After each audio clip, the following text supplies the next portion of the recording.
స్వామీజీలకు రాజకీయాలు ఎందుకు? రాజకీయ వ్యవహారాలు ఎందుకు? ఏదో ప్రవచనాలు సూక్తులు చెప్పుకోవాలి కానీ ప్రజలకు మంచి జరిగే పనులకు మద్దతు ఇవ్వాలి కానీ రాజకీయ నేతలతో అండకాగడం, వారి కోసమే పూజలు యాగాలు చేయడం, అంతేకాదు రాజకీయ నాయకులకు మద్దతుగా ప్రకటనలు చేయడం అవసరమా అనే చర్చ ఇప్పుడు నడుస్తోంది. ఓం నమో వెంకటేశాయ. సో ఎన్నికల ఫలితాల గురించి దేశవ్యాప్తంగా మరియు ఆంధ్రప్రదేశ్ రాష్ట్రానికి సంబంధించి నేను ఇచ్చినటువంటి ప్రిడిక్షన్ లో నేను నరేంద్ర మోడీ గారి ప్రభావం తగ్గుతుంది అని చెప్పడం జరిగింది. అలాగే ఆంధ్రాలో జగన్మోహన్ రెడ్డి గారు గెలుస్తారు అని చెప్పడం జరిగింది. నాకున్నటువంటి విద్వత్తు, నా విద్యను అనుసరించి నేను చెప్పడం జరిగింది. సో నేను చెప్పిన దాంట్లో సెంట్రల్ లో మోడీ ఆధిపత్యం అనేటువంటిది తగ్గింది, ఒకటి జరిగింది. రెండవది ఆంధ్రప్రదేశ్ లో జగన్మోహన్ రెడ్డి గెలుస్తాడు అని నేను చెప్పినటువంటి ప్రిడిక్షన్ తప్పింది. సో జనరల్ గా జాతకాన్ని బేస్ చేసుకుని మాత్రమే నేను చెప్పడం జరుగుతోంది. సో చాలా రోజుల నుండి నన్ను విమర్శిస్తూ ఉన్నవాళ్లు, నన్ను ట్రోల్ చేస్తూ ఉన్నవాళ్లు ఒక లక్ష్యంగా చేశారు. సో ఈ రోజు నేను చెప్పినటువంటి ప్రిడిక్షన్ 100% తప్పయింది. దాంతో ఖచ్చితంగా నేను ఒప్పుకుంటా ఉన్నాను. వాస్తవానికి దేశంలో ఎన్నో పీఠాలున్నాయి. అవన్నీ ఆధ్యాత్మికతను విశ్వవ్యాప్తం చేసే దిశగా పనిచేస్తూ ఉన్నాయి.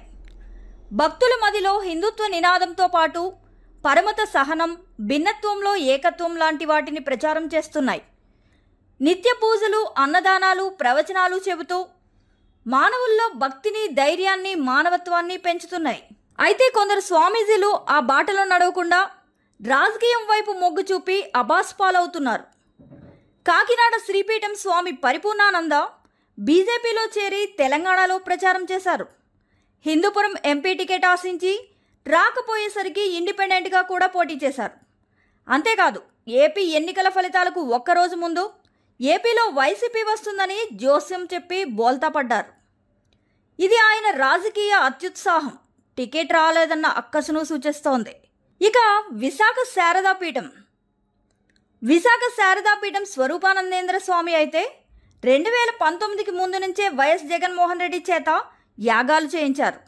ఒక రకంగా చెప్పాలంటే తాను హిందువులను గౌరవిస్తానని చెప్పడానికే జగన్ స్వరూపానందేంద్ర స్వామిని ముందుకు తీసుకొచ్చారనే విమర్శలు అప్పట్లో వచ్చాయి.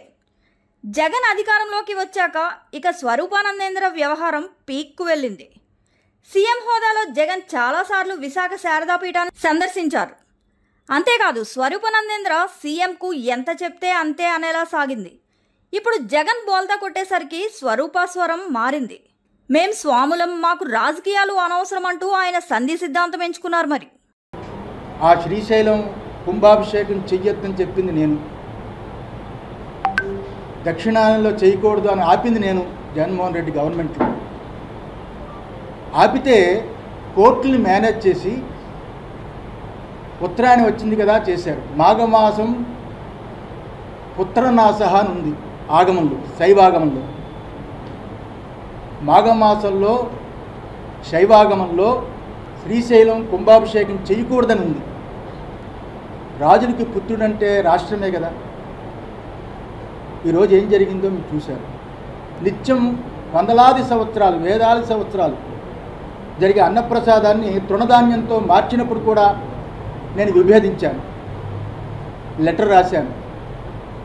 అందువల్ల ఈ స్వరూపానంద ఏ గవర్నమెంట్ వచ్చినా, ఎవరు మా దగ్గరికి వస్తున్నా మేము ఉన్నది ఉన్నట్టుగా మాట్లాడతాం. దూరమైనా పర్వాలేదు, మేము గవర్నమెంట్ దగ్గర బట్టికే పీఠం కాదు ఇది. ఇదంతా వింటున్న జనం మాత్రం రాజకీయాలతో అంటకాగనేలా, ఇప్పుడు కాకపుట్టగానే సర్దుకోనేలా అంటూ స్వామీజీల వ్యవహారంపై విమర్శలు గుప్పిస్తున్నారు.